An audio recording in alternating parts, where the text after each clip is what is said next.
warahmatullahi wabarakatuh.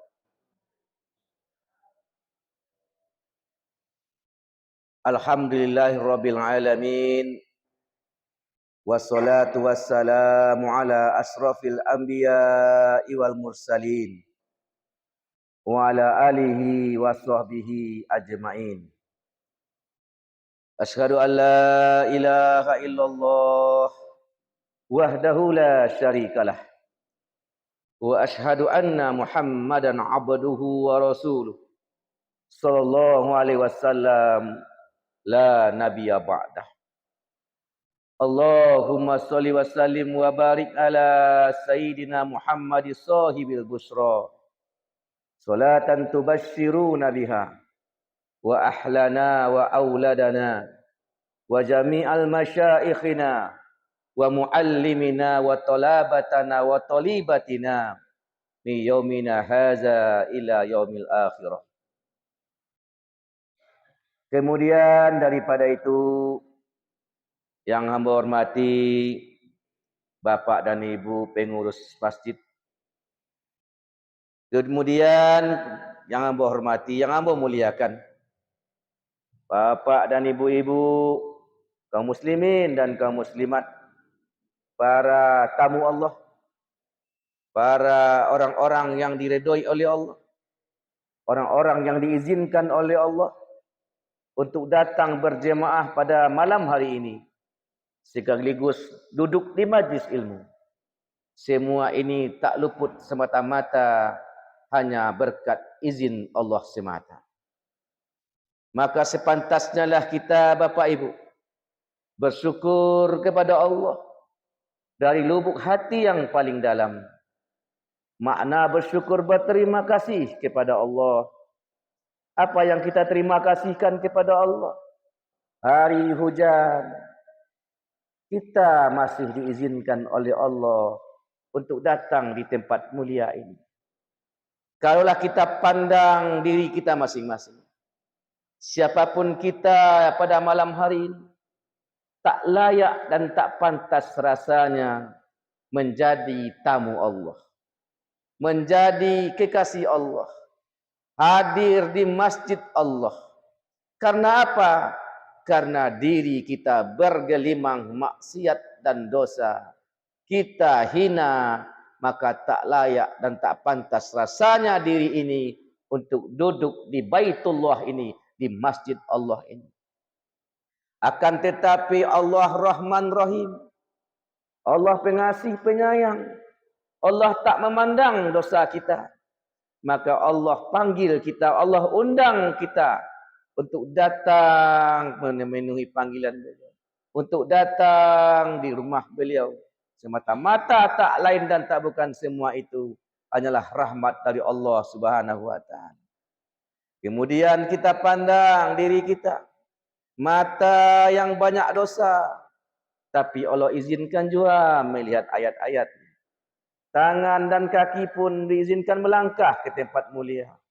Lidah yang begitu kotor, yang berkata yang tak senonoh, Allah izinkan juga membaca ayat-ayat beliau. Apalagi Bapak Ibu, hati kita masing-masing yang sangat rusak, yang ada kesombongan, yang ada penyakit kebencian, iri dan dengki. Begitu banyak penyakit hati kita. Tapi kita bersyukur berterima kasih kepada Allah, karena Allah masih mengizinkan hati kita yang kotor ini untuk menyebut nama beliau yang azam, berzikir menyebut nama beliau, yaitu Allah, Allah, Allah. Wajar kita berterima kasih kepada Allah. Terima kasih ya Allah. Terima kasih atas rahmat dan kasih sayang-Mu ya Allah. Terima kasih ya Allah. Tak pernah luput hati ini berterima kasih kepada Allah. Karena apa? Karena Allah mengizinkan kita untuk berhambakan diri kepada Allah Subhanahu wa taala. Kemudian salam rindu, salam cinta kita, mari selalu kita curahkan kepada yang pantas kita cintai, kepada yang pantas kita rindukan.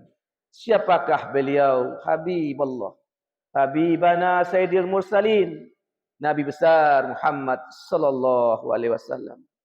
Beliaulah yang pantas kita cintai. Beliaulah yang layak kita rindukan, Bapak dan Ibu kaum muslimin rahimakumullah. Kenapa? Karena belum ada kita, beliau telah rindu dan cinta kepada kita, memikirkan nasib kita Bapak dan Ibu. Maka dari itu berselawatlah kepada beliau, bukti rasa cinta dan rindu kepada Rasulullah sallallahu alaihi wasallam. Sehingga dengan banyak kita berselawat kepada beliau, semoga saja selawat rindu kita diterima oleh Allah dan disampaikan kepada Rasul, dan sehingga dibalas oleh Rasulullah sallallahu alaihi wasallam. Imam Sya'rani berkata, tanda selawat engkau dibalas oleh Rasulullah sallallahu alaihi wasallam ketika kamu berselawat, kata Imam Sya'rani kepada muridnya, ketika itu mungkin kamu merasakan getaran dalam kalbu, mungkin ada merinding bulu roma, mungkin menetes air mata. Itu pertanda salam rindumu, selawatmu dijawab oleh Rasulullah sallallahu alaihi wasallam. Dalam bentuk apa? Dalam bentuk rasa. Apa bentuknya? Kenapa ada getaran? Karena nur yang kita rindukan ini menembus ke dalam kalbu kita yang begitu hina dan kotor. Dengan menembusnya nur Rasulullah itu pada kalbu kita, itulah getaran rindu. Itulah syafaat yang sesungguhnya, kalbu menjadi kalbu yang tenang, kalbu yang rindu, kalbu yang selamat, kalbu yang dicintai oleh Allah Subhanahu wa taala. Mari kita selalu berselawat kepada beliau. Apapun bentuk selawat kita Bapak Ibu, mari maknai ketika berselawat. Bagaimana cara memaknai ketika diri berselawat? Jiwa berkata, ketika kita baca selawat, ya Allah, sambungkan ruh kami kepada ruh Rasulullah. Sambungkan kalbu kami kepada Rasulullah.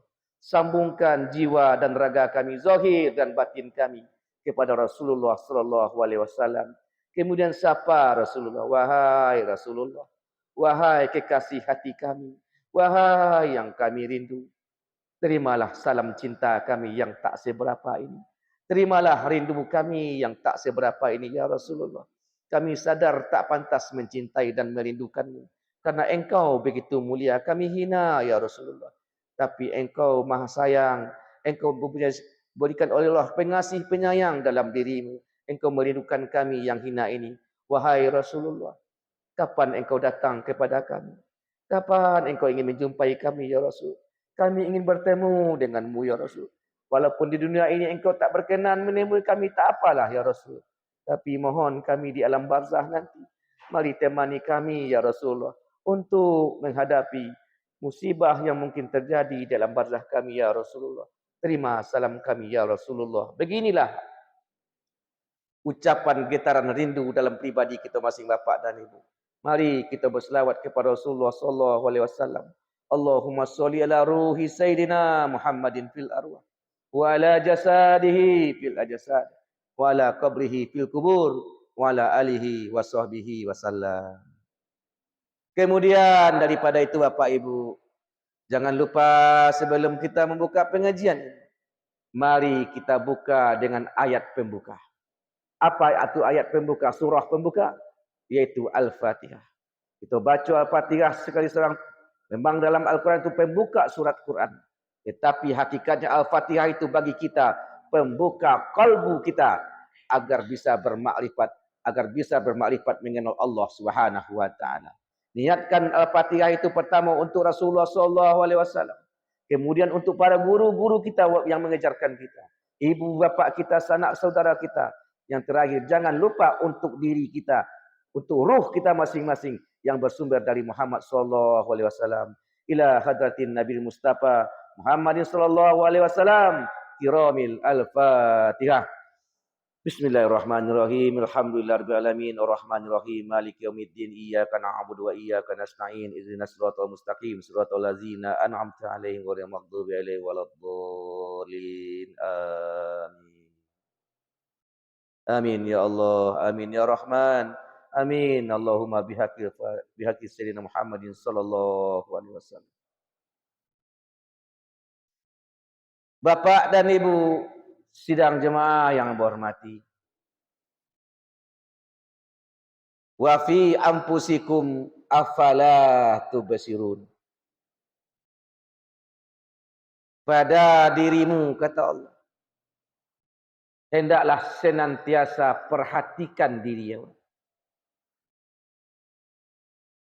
Siapa-siapa yang senantiasa memperhatikan dirinya, akhirnya dia mengenal dirinya. Kalaulah mengenal diri, akhirnya insya Allah mengenal Tuhannya, yaitu Allah. Man arafa nafsah, faqad arafa rabbah. Pada kesempatan ini mari kita bersama memperhatikan diri kita, apa yang terjadi pada diri kita Bapak Ibu. Yang insya Allah yang mungkin semua kita merasakan kejadian itu. Apa yang terjadi? Masalah qalbu, masalah hati. Apa yang terjadi pada hati kita? Kenapa hati gelisah? Kenapa hati kita cemas? Kenapa hati lemah? Kenapa hati gundah gulana? Kalau bahasa sekarang, kenapa hati galau Bapak dan Ibu? Itu terjadi pada setiap diri. Pernahkah kita memperhatikan itu? Kenapa itu terjadi? Salat telah kita laksanakan 5 kali sehari semalam. Malah berjemaah. Baca Quran pun kita wiridkan. Yasin setiap minggu. Salat tahajud setiap malam. Ibadah yang lain dilaksanakan. Tetapi kenapa hati ini tetap gelisah? Kenapa hati ini tak juga nyaman Bapak dan Ibu? Pernahkah kita berpikir untuk itu? Secara umum kita berpikir, apa yang kita pikirkan? Kalau tertumbuh hati gelisah, kita berpikir menjadi pembicaraan umum bagi kita bersama. Apa yang akan terjadi nanti ya? Apa yang akan terjadi? Itu yang menjadi perkataan kita keluar kalau hati sedang gelisah. Jadi penyebab utama hati itu gelisah karena hati itu lemah. Tidak kuat. Kenapa hati itu lemah? Karena hati itu lalai. Malah boleh jadi berpaling dari Allah. Jadi sebab utama kenapa hati itu lemah, kenapa penyakit hati itu tumbuh pada diri kita, iri, dengki mungkin, kebencian, kesombongan, keangkuhan, pelit dan sebagainya itu Bapak Ibu. Kenapa itu muncul? Penyakit hati diawali karena kegelisahan. Kenapa? Karena lalai Bapak dan Ibu. Apa penyebab utamanya? Karena hati kita tidak diberi makan.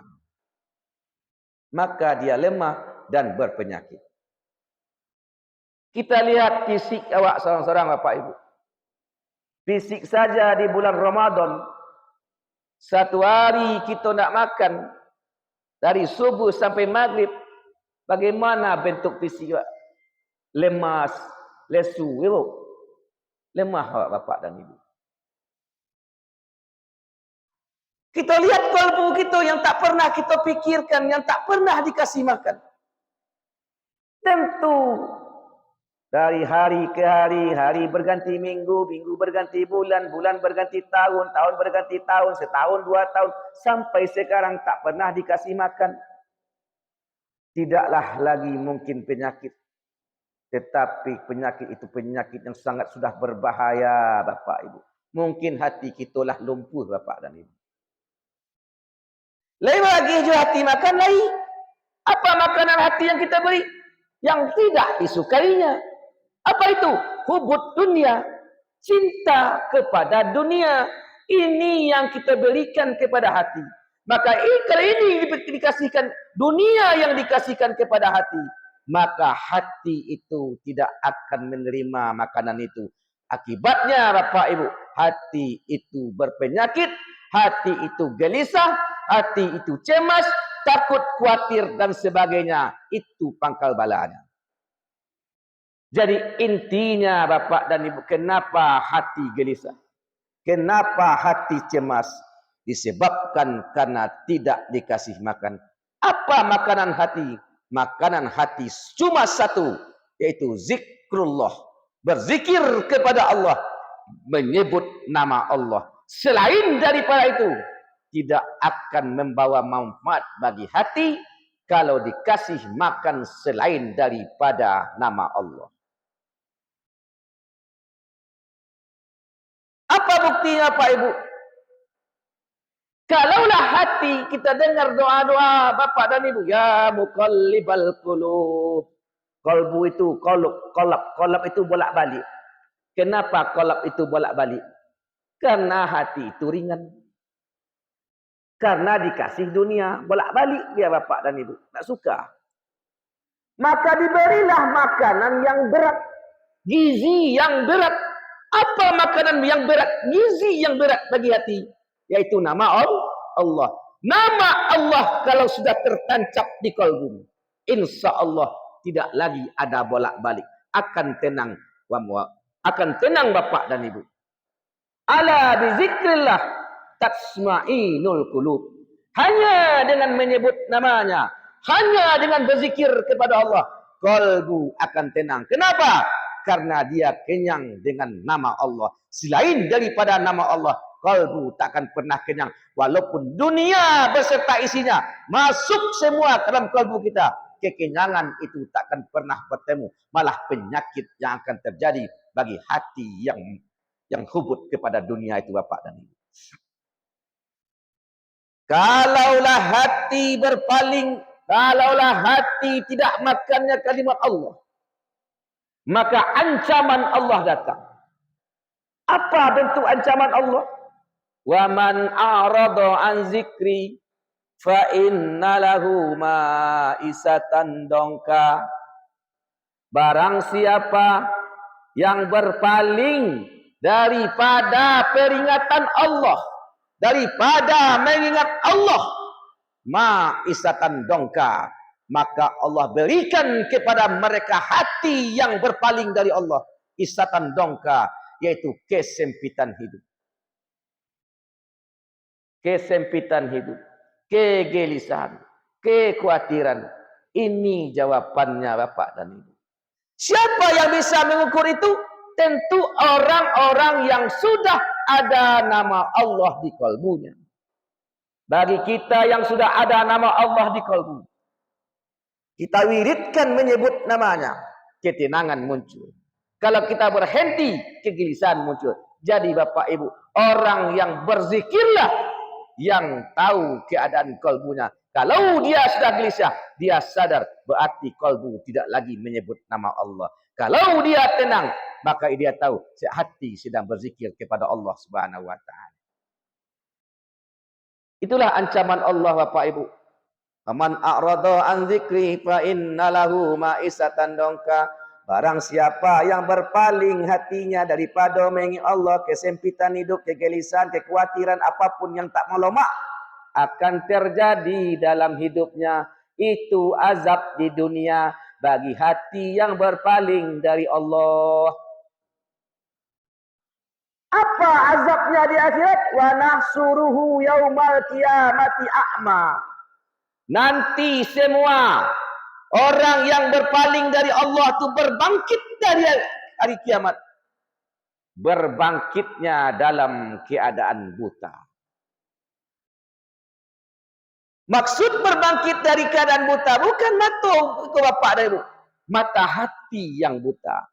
Telinga hati yang pokak Bapak dan Ibu. Mata hati buta, telinga hati ke buta. Sehingga buta berarti kolam. Hati yang gelap. Alam mahsyar, alam barzah gelap Bapak Ibu. Jadi untuk bisa membawa cahaya ke alam barzah, bisa bercahaya di alam mahsyar, kalbu yang ada nama Allah, kalbu yang ada nurullah, itulah cahaya Allah. Kini dicari cahaya itu, Bapak dan Ibu. Kalau kalbu tak ada nama Allah, kalau kalbu tak ada cinta kepada Rasul, mati makan nama itu. Kalbu itu dinamakan kalbu zulmat, kalbu yang gelap. Inilah akhirnya buta mata namanya Bapak dan Ibu. Berusahalah sekarang mengambil cahaya nurullah itu, mengambil cahaya nama Allah itu, agar nanti di alam barzah kita ada cahaya untuk jalan menuju Allah. Nanti di mahsyar pun kita ada cahaya. Kenapa terjadi tidak bisa melihat? Karena kegelapan. Kalau sudah ada cahaya, tak ada lagi kegelapan. Jalan jelas yang kita tuju Bapak dan Ibu. Untuk sampai kepada demikian, inilah dikatakan ihdinas siratal mustaqim. Jalan yang lurus itu adalah jalan qalbu kepada Allah. Bagaimana jalannya? Diawali dengan qalbu yang harus ada namanya. Mengenal Allah mulai dengan mengenal namanya. Jangankan mengenal Allah, kita kenal dengan saudara kita. Yang dikenal terlebih dahulu adalah namanya. Setelah kenal nama, kenal sifatnya. Setelah kenal sifat, kenal af'alnya. Insya Allah kenal dengan yang punya nama, yaitu Allah Subhanahu wa Ta'ala, Bapak dan Ibu. Bersegeralah kita, kalbu ini jangan sampai berpaling daripada Allah Subhanahu wa Ta'ala. Itulah Bapak dan Ibu. Mari kita rasa-rasakan kalbu awak seorang-seorang. Kalau itu terjadi, kegelisahan itu takkan pernah berhenti. Bagi kalbu yang tak ada nama Allah, tentu tidak bisa mengukur apa betul, apa itu tidak, Bapak dan Ibu. Jangan kita sampai tertipu oleh Allah. Bagi kalbu yang tak ada namanya, mau kemana nanti setelah berpulang ke rahmatullah, Bapak dan Ibu. Jadi ayat ancaman itu waman a'rada, barang siapa yang berpaling itu dari peringatan Allah. Ulama tafsir menafsirkan ada 4 macam berpalingnya manusia dari peringatan Allah. Ditafsirkan oleh ulama tafsir. Yang pertama, kenapa azab itu datang? Kegelisahan kalbu itu terjadi. Yang pertama, berpalinglah manusia itu dari Quran. Kita colik diri awak seorang-seorang, Bapak Ibu, di rumah kita masing-masing. Laita donga yo, leba bunyi jo Quran di rumah Bapak Ibu. Leb melantunkan ayat Quran di rumah. Di hari Ibu, alhamdulillah. Wariskan kepada anak kita Bapak Ibu. Hamba pun gitu, semua-semua. Jangan sampai tak diwariskan Al-Quran itu, bacaan Quran itu kepada generasi selanjutnya Bapak dan Ibu. Kepada anak cucu Bapak Ibu. Warisan itu lebih mahal daripada emas dan perak. Assalamualaikum, kita memikirkan warisan untuk anak awak, kekayaan, harta benda, sawah mungkin, omeh mungkin. Itu yang kita pikirkan, rumah rancak mungkin. Itu yang kita pikirkan, tinggalkan untuk anak. Itulah salah sebenarnya Bapak Ibu. Tapi tinggalkanlah agama untuk mereka. Siapa lagi penerus kalau tidak anak-anak Bapak dan Ibu? Biarlah kita tegas di malam hari sonjo-sonjo. Komen HP jo mati. HP ni baru ambil HP tu. Baca Quran ni kalian salaman seorang. Jangan sampai kita berpaling dari Al-Quran itu Bapak Ibu. Itu secara syariat. Kita lihat secara hakikat. Makna berpaling dari Quran itu adalah berpalingnya kita daripada perintah Quran.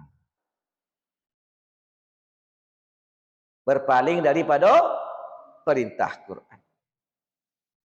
Kalau berpaling dari bacaan, insya Allah lain tak. Kenapa Bapak Ibu boleh bisa baca Quran? Karena kita beraja dulu disuruh Ibu baca Quran. Ketika anak-anak kita belajar baca Quran, inilah menjadi biasa baca Quran. Tetapi ketinggalan kita Bapak Ibu. Kita tak faham apa perintah Quran. Kenapa tidak faham? Karena kita jarang mendengarkan ilmu. Kita jarang menemui guru. Maka nak tentu maka Quran. Akhirnya Bapak dan Ibu, banyak kita yang melanggar aturan Quran. Itu yang lebih baik.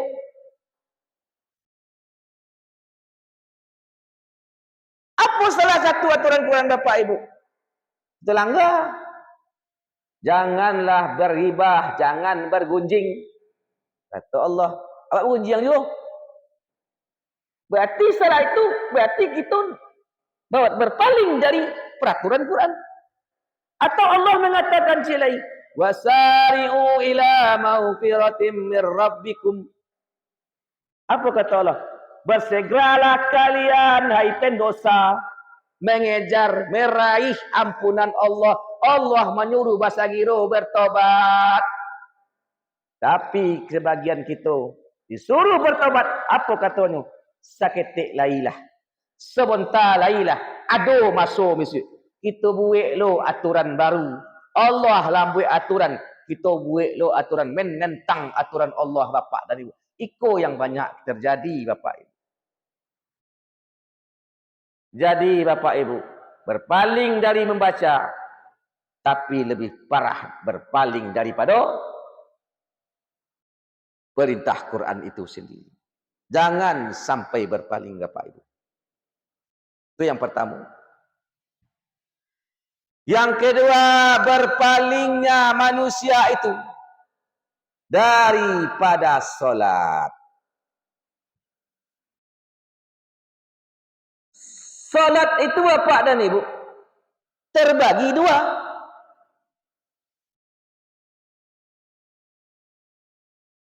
Ada solat yang 5 waktu, ada solat yang berkekalan. Allazina hum fi salatihim daimun. Yang solatnya berkekalan ada. Yang 5 waktu ada.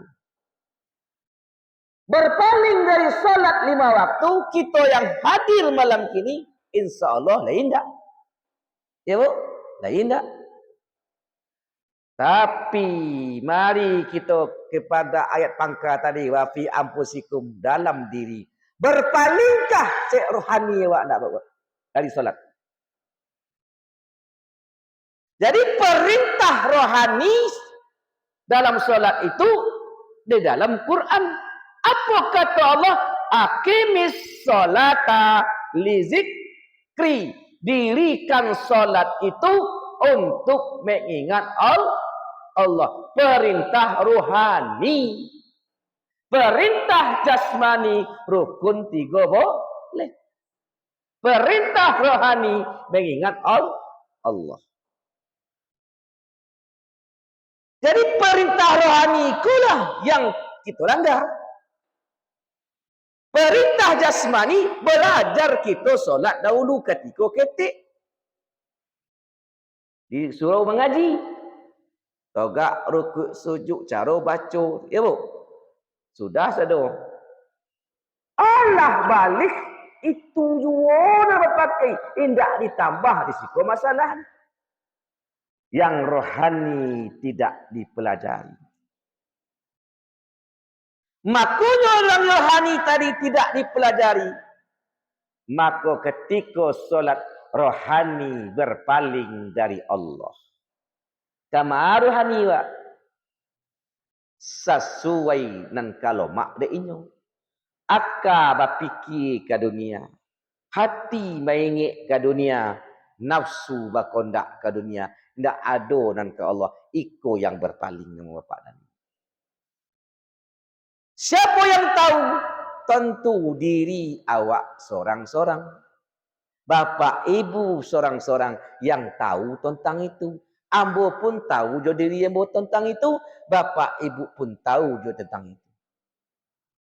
Jadi untuk menyembah Allah, salat yang dimaksud itu. Yang kafah, salat yang mutlak semua. Zahir dan batin harus berhadap kepada Allah. Jasmani dan rohani harus berhadap kepada Allah. Kalau tidak, inilah ancaman sebenar. Orang solat itulah yang dikatakan munafik, Bapak Ibu. Orang solat tu sebenarnya kata munafik. Lain di dalam, lain di luar. Di luar lain menyembah Allah, dalam minda ada situ masalah. Itu tandanya. Siapa yang tahu munafik? Tentu awak seorang-seorang. Tahu awak bahasa munafik, itu tanda tidak sepakat zahir dan batin. Jadi Bapak Ibu, supaya jangan berpaling rohani, diri yang batin nan jasmani lah kita pelajari, nan rohani ulun jua Bapak Ibu. Bagaimana caranya supaya jasmani dan rohani ko kalau ia yang menyembah Allah sama berhadap kepada Allah. Baca roh ni Bu. Caranya tak lain dan tak bukan hubungkan antara jasmani dan rohani. Baca rohnya. Hubungkan antara jasmani dan rohani. Baca roh menghubungkan. Apa alat penghubung? Salamu putus. Antara jasmani jaku tak berhubungan. Insya Allah diri yang rohani, ialah lah tahu je Allah sebenar. Lah kena je Allah di rohani sebenar Bapak Ibu. Jadi kita menghubungkan supaya nan jasmani tadi. Supaya ini bisa pula mengingat Allah. Rohani sama mengingat Allah. Apa alat penghubungnya? Alat penghubung agar jasmani dan rohani satu sembahannya kepada Allah. Alat penghubungnya adalah qalbu. Apa? Qalbu. Qalbu. Qalbu yang bagaimana? Qalbu yang hidup. Kalau qalbu mati, tidak berhubungan deh. Bagaimana membedakan kalbu yang hidup dan mati? Kalbu yang mati adalah kalbu yang tidak ada nama Allah. Kalbu mati nama. Tapi kalau kalbu yang ada nama Allah, itulah kalbu yang hidup. Kalaulah kalbu itu hidup, barulah berhubungan antara jasmani dan rohani. Barunya sama menyembah kepada Allah. Berarti intinya kalbu, pintu gerbangnya kalbu untuk sampai kepada Allah. Kenapa? Karena kalbu itulah diciptakan oleh Allah hanya untuk namanya. Kalbu itu khusus diciptakan oleh Allah untuk tompek nama Allah. Nama Allah sangat berat. Dimanapun diletakkan nama Allah akan hancur. Diletakkan ke bumi, bumi ke hancur. Diletakkan ke langit, langit ke hancur. Diletakkan ke gunung, gunung ke melatu. Diletakkan ke laut, laut ke koryang. Tapi khusus dalam diri di kalbu kita ciptaan Allah. Allah ciptakan nama kalbu. Ikulah tompek nama Allah. Untuk ada Allah. Untuk Allah memandang kepada kita Bapak dan Ibu. Jadi kalaulah ada nama Allah dalam kalbu, barulah Allah memandang. Sekali Allah memandang, selamanya Allah takkan pernah berhenti memandang kepada kalbu Bapak dan Ibu. Agar dipandang oleh Allah, maka ukirlah nama Allah itu dalam kalbu awak sorang-sorang. Bagaimana cara mengukirnya? Tentu diserahkan kepada tukang ukir. Bagaimana maksudnya? Carilah guru talqin kalbu. Mohonkan kepada guru itu agar nama Allah itu ditalkinkan, dipautkan di dalam kalbu kita. Kemudian setelah terpaut, kita amalkan supaya kalbu tadi ada namanya. Kalaulah sudah nama Allah, kalbu akan menjadi kuat Bapak dan kita cari periksa solat awak. Ternyata ia menang muda itu. Jadi apa sumber masalahnya? Karena berpalingnya kalbu tadi dari Allah. Maka berusahalah kita Bapak Ibu memaksimalkan kalbu agar kita tetap kalbu ini ada namanya. Sehingga kalbu menjadi kalbu yang kuat. Kalbu yang tidak pernah bisa. Inilah kalbu yang dikatakan. Kalbu yang tidak lagi bisa angus dibakar. Dan basah kena air, yaitu sudah ada nama Allah Subhanahu wa ta'ala. Jadi yang mau mengimbau, mengajak diri sendiri, kita yang hadir pada malam hari ini, segeralah Bapak Ibu untuk bisa kalbu kita menyebut nama Allah. Inilah dalil sesungguhnya, dalil ilmu tasawuf. Apa dalil ilmu tasawuf itu? Aqimis solata li zikri. Dirikan solat untuk mengingat Allah. Ilmu zikir itu ada di bab tasawuf, tidak ada di bab akidah, tidak perlu ada di bab fikih bapak dan ibu. Jadi ilmu zikir itu berada di bab tasawuf. Jadi tuntutlah ilmu tasawuf itu agar kalbu ini mengenal nama Allah Subhanahu wa taala. Ini yang kedua bapak ibu, berpaling daripada nama Allah, berpaling daripada solat. Yang ketiga bapak ibu, berpaling dari ilmu. Ilmu lebih tinggi daripada ibadah. Duduk di majlis ilmu sesaat. Contoh gini Bapak Ibu, duduk kita di majlis ilmu gini sampai waktu isya. Lebih baik daripada beribadah semalam suntuk. Beribadah Ibu di rumah gini mulai maghrib sampai subuh. Lebih baik duduk di sini daripada beribadah semalam suntuk. Begitu nilainya Bapak dan Ibu.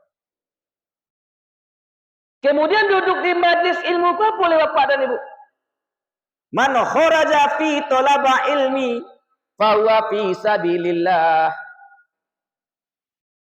Barang siapa yang keluar dari rumahnya dengan niat untuk datang ke majlis ilmu, mencari ilmu, mendengarkan ilmu, fahuwa fi sabilillah, maka mereka itu dalam perjalanannya dari rumah masing-masing, tak lain dan tak bukan dinilai fi sabilillah, berjalan di jalan Allah, fahuwa ra'du, sampainya balik ke rumahnya balik, dinilai fi sabilillah.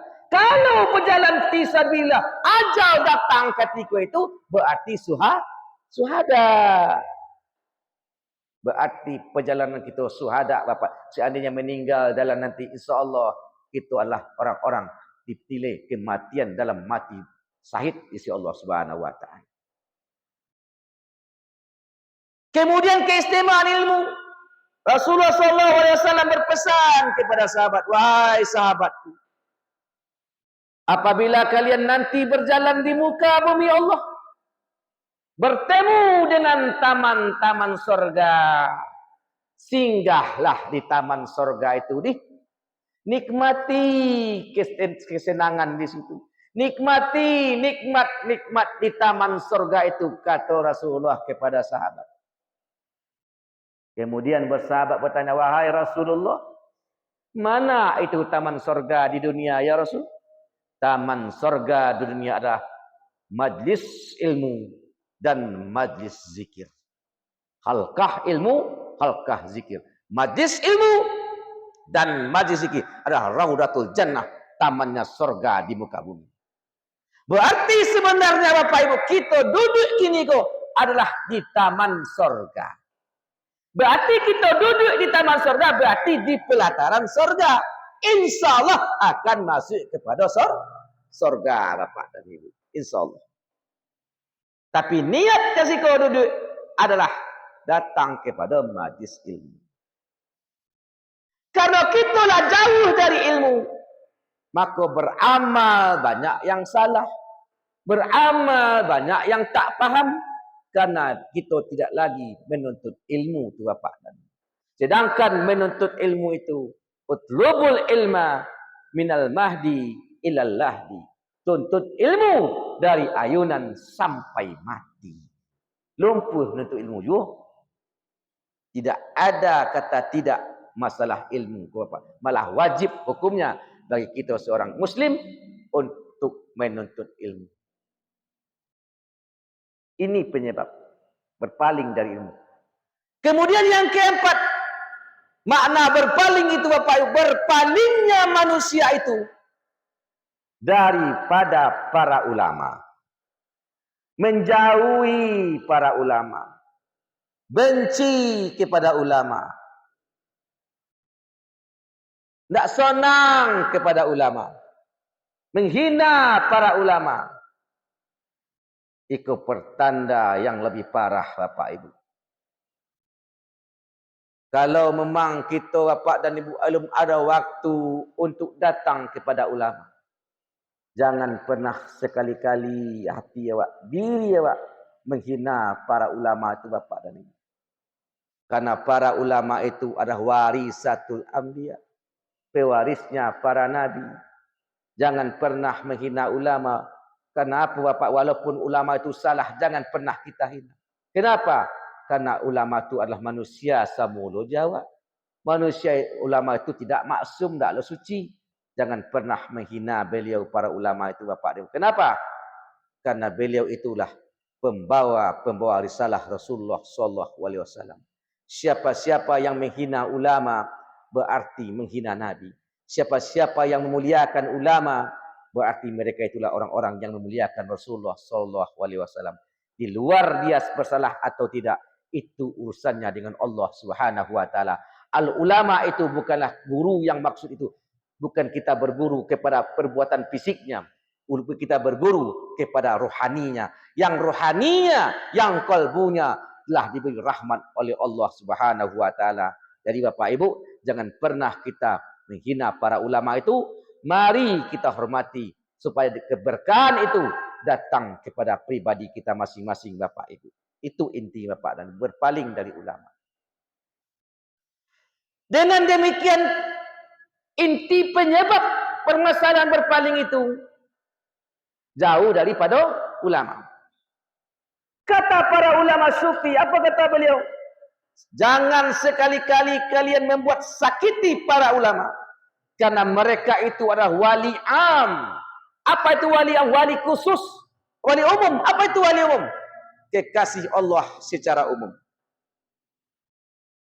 Sakiti mereka, maka kualat awak Bapak dan Ibu. Sakiti hati mereka, maka kualat Bapak dan Ibu. Apalagi kalau ulama itu wali khas, wali khusus. Apa itu wali khusus? Di kalbunya telah semarak hanya nama Allah. Sekali kita sakiti, sekali kita rusak hatinya, maka secara otomatis hidup kita akan dilaknat oleh Allah Subhanahu wa taala. Karena Allah berpesan, jangan sekali-kali kalian musuhi para waliku. Jangan sekali-kali kalian kesakiti para waliku. Kalau itu terjadi, kalian bermusuhan denganku, kata Allah Subhanahu wa taala. Maka dari itu Bapak Ibu, mari kita koreksi diri kita bersama, terlebih diri Ibu pribadi. Mari kita kembali kepada Allah. Pintu gerbang untuk kembali kepada Allah, agar tidak terjadi perpaling daripada Allah. Pintu gerbangnya adalah kalbu kita masing-masing. Bagaimana pintu gerbang itu bisa terbuka? Tak lain dan tak bukan hanya dengan satu cara, hanya ada nama Allah dalam kalbu. Bagaimana supaya ada nama Allah dalam kalbu kita? Mari kita cari gurunya, talkinkan kepada ahlinya, agar nama Allah itu tertancap, terikat dalam kalbu kita masing-masing. Selanjutnya kita akan beramal sesuai dengan ketentuan guru yang telah diajarkan kepada kita bersama-sama. Mungkin itu yang bisa kami sampaikan kepada Bapak Ibu pada malam hari ini. Mengingat waktu Isya telah masuk. Semoga yang bersampaikan pada malam hari ini menjadi inspirasi bagi kita bersama-sama. Menjadi alat ukur bagi kita bersama-sama tentang diri kita masing-masing, tentang kalbu kita masing-masing. Perlu kita garis bawahi agar kita bisa selamat. Mari segera kalbu kita mengenal Allah Subhanahu wa taala dan cinta kepada Rasulullah sallallahu alaihi wasallam. Terima kasih atas perhatian Bapak Ibu. Mohon maaf atas segala kekurangan yang mungkin terjadi pada malam hari ini. Semoga saja acara kita pada malam hari ini diridhoi oleh Allah Subhanahu wa taala dan mendapatkan cinta dan rindu Rasulullah sallallahu alaihi wasallam. Usikum wa nafsi bitaqwallah. Assalamualaikum warahmatullahi wabarakatuh.